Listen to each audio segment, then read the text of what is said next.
সকল গুনাহের জন্য আমি অনুতপ্ত। মাবুদ, তুমি আমারে ক্ষমা করো, আমি তো তোমারই বান্দা। তুমি অত্যন্ত রহম, দয়ালু, ক্ষমাশীল। জোরে কন্যা সুবহান। আমি তো জন্ম হয়েছি কিছুই দেখি নাই। আমি যখন জন্ম হয়েছি আমি দেখছি কিন্তু কিছুই বলতে পারি না, স্মরণে নাই। রব, আমি তো মায়ের গর্ভ দিয়ে এসেছি। রব, আসার পরে দুনিয়া চিনাইলা, আখিরাত চিনাইলা, দুনিয়ার খাবার চিনাইলা, মা বাপ চিনাইলা, আত্মীয় স্বজন চিনাইলা, আমার নবীরে চিনাইলা, সুন্দর চক্ষু দিলা, সুন্দর মন দিলা, সুন্দর জীবন দিলা, সুন্দর যৌবন দিলা, সুন্দর স্ত্রী দিলা, সুন্দর সন্তান দিলা, মা বাবা দিলা, দাদা দাদি দিলা, নানা নানি দিলা, আত্মীয় স্বজন দিলা, শ্বশুর শাশুড়ি দিলা, খাওয়ার মজা দিলা, জিব্বার স্বাদ দিলা, সুস্থতা দিলা। তুমি ইসলাম দিলা, মুহাম্মদের ঘরে দিলা, মুহাম্মদের উম্মত বানায় দিলা, উত্তম পোশাক পরিধান করাইলা, ইসলামের টুপি পরাইলা, ইসলামের পাঞ্জাবি পরাইলা, ইসলাম ধর্ম দিলা, মুহাম্মদ একটা নবী দিলা, শ্রেষ্ঠ নবী দিয়া, ইসলাম দিয়া, ইসলামের মধ্যে কবুল কইরা, মুসলমানের নাম দিয়া, শেষ যখন মৃত্যু হবে তখনও কালিমা দিয়া মৃত্যু হবে। যখন কবর হবে তখন আমাকে মিনহা খালাকনাকুম ওয়া ফিহা নুঈদুকুম ওয়া মিনহা নুখরিজুকুম তারাতান উখরা দিয়া বলবে। আবার বলবে, আমি আমার আল্লাহ এবং নবীর নামে শপথ দিলাম, আমি তো ভাগ্যবান রব্বে কাবা, আমি তো তোমার কাছেই ফিরে যাব।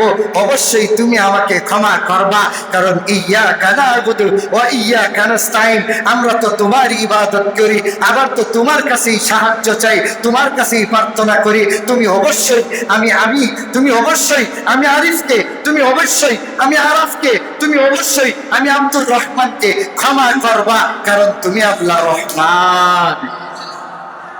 ক্ষমা করবো কিনা আল্লাহ? কথা কন, ক্ষমা করবো কিনা? আরো জোরে কোন, ক্ষমা আল্লাহ করবে কিনা? তুই আমার তাইকে দেখোস না আমি তোর কত কাছে আসি। রব, তুই জিনা করছস রাতের অন্ধকারে, কেউ জানে না। এ না ফরমান, তুই জিনা করছস, কেউ জানে না।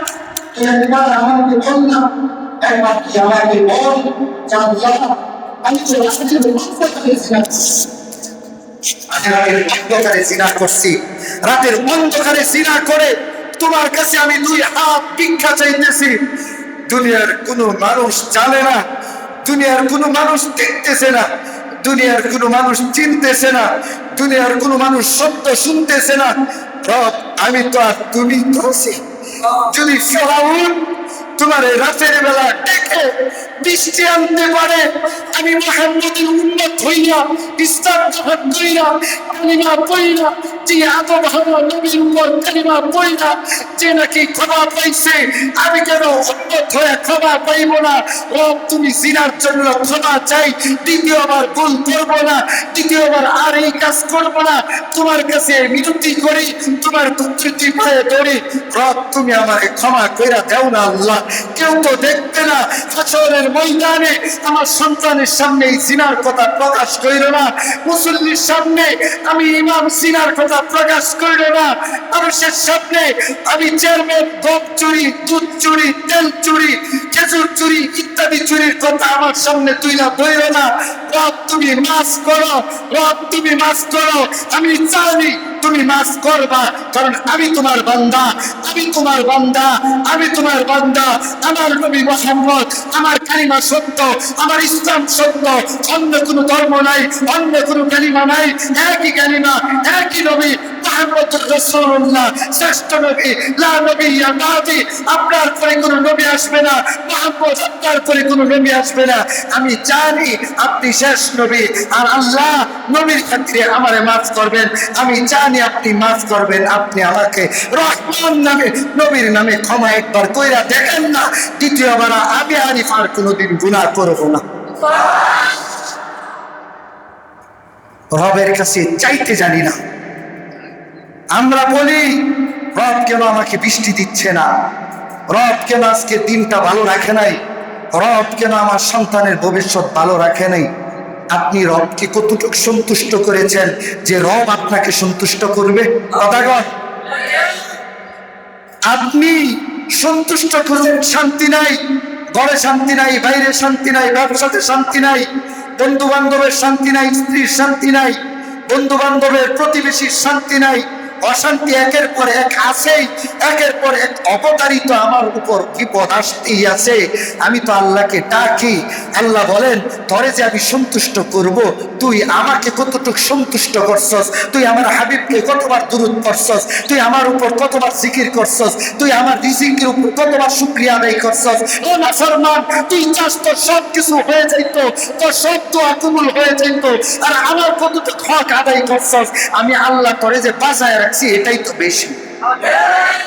আমি আল্লাহ, আল্লাহ আমারে বাঁচায়, তোরে যে বাঁচায় রাখছি এটাই তো তোর জন্য বেশি। তুই এক নিঃশ্বাসের শুকর যদি আদায় করস তাহলে শেষ হবে না। সুবহানাল্লাহ। শাহরু রমাদানাল্লাযী উনজিলা ফীহিল কুরআন, আল্লাহ পাক কুরআন নাযিল করেছে আমাদের উপর। মুসলমান, আল্লাহ পাক যাকাত আমাদের উপর বিধান দিয়েছেন, হজ বিধান দিয়েছেন, নামাজ বিধান দিয়েছেন। আমরা যদি খালি কই যাকাত যাকাত যাকাত যাকাত, তারপরেও ঠিক মতো দিচ্ছে না যাকাত, যাকাত দিচ্ছে না।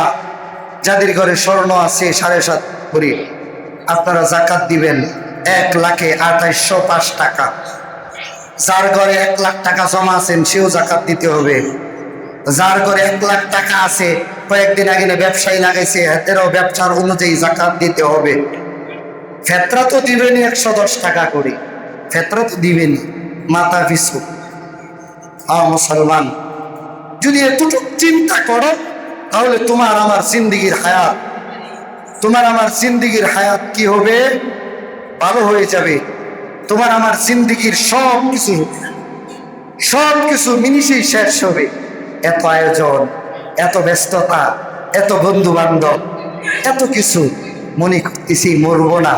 হয়তো যেদিন মরবো সুখ শান্তিতে মরবো। এত ব্যস্ততা, এত আয়োজন, এত কিছু।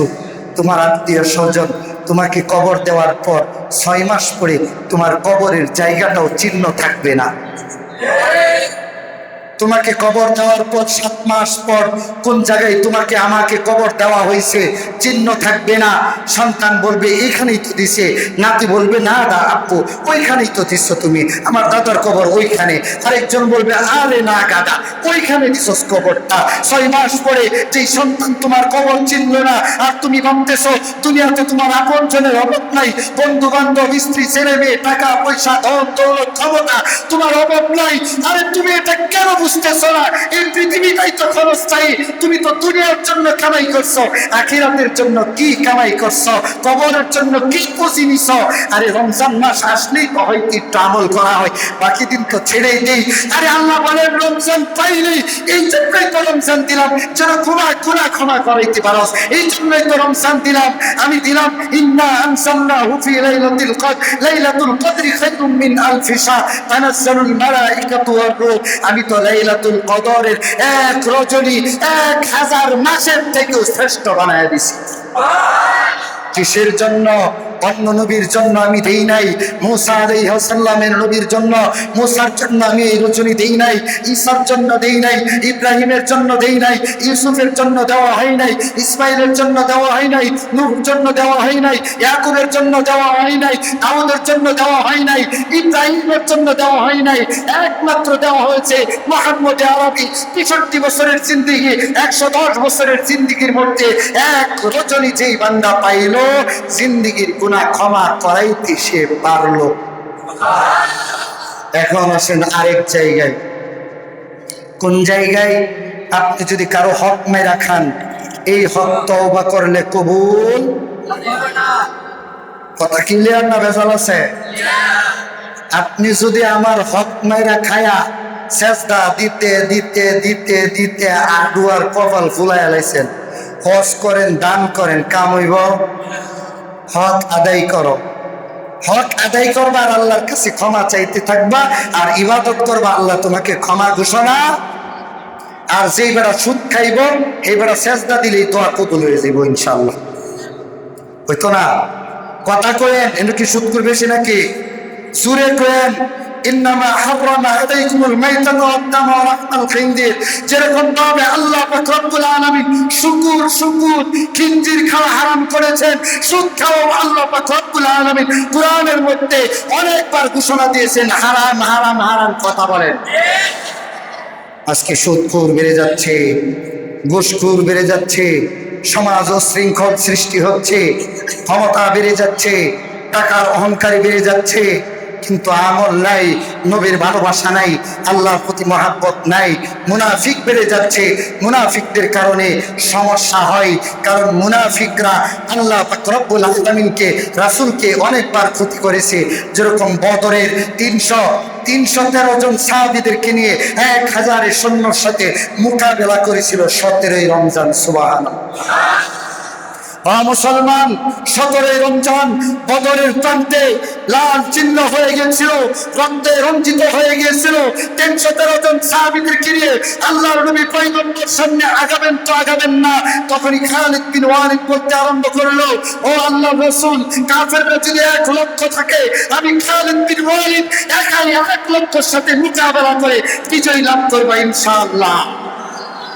মুসলমান, আমরা সেই উম্মতের উম্মত, আমরা সেই নবীর উম্মত, আমরা সেই সাহাবীদের রূহানি সন্তান। আমরা এতটুকু জানি যে রাসূলুল্লাহ সাল্লাল্লাহু আলাইহি ওয়াসাল্লামকে যখন ওমর বলতে আরম্ভ করলো, ইয়া রাসূলুল্লাহ, ইয়া হাবিবাল্লাহ, সারাদিন রোজা রেখেছি, কিচ্ছু করার নাই, যেমন ভাবে ভয় দেখাইছিল ইসরায়েলরা ইরানকে, তখন খামিনি বলেছিলেন, কোন জাতিকে ভয় দেখাও, কোন জাতিকে ভয় দেখাও, যেই জাতির বিধানে, যেই জাতির উপর আল্লাহ পাক রব্বুল আলামিন 1 মাস দিনের বেলা খানা হারাম করে দিয়েছে, সেই জাতিকে না খাওয়ার ভয় দেখাও। ইসরায়েল বাহিনী খামিনিকে বলেছিল, ও খামিনি, ইরানের পথকে আমরা খাদ্য শস্য সব বন্ধ করে দিব, সরবরাহ করা বন্ধ করে দিব, তোমরা ইরান না খেয়ে মরবে।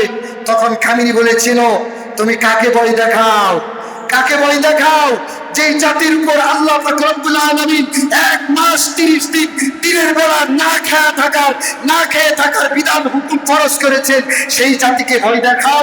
তুমি কোন জাতিকে ভয় দেখাও, যেই জাতি 17ই রমজান বদরের প্রান্তে 1000 কাফেরের সাথে 313 জন সাহাবী মোকাবেলা করে বিজয় লাভ করেছে, সেই মুহাম্মদের উম্মতকে তোমরা ভয় দেখাও।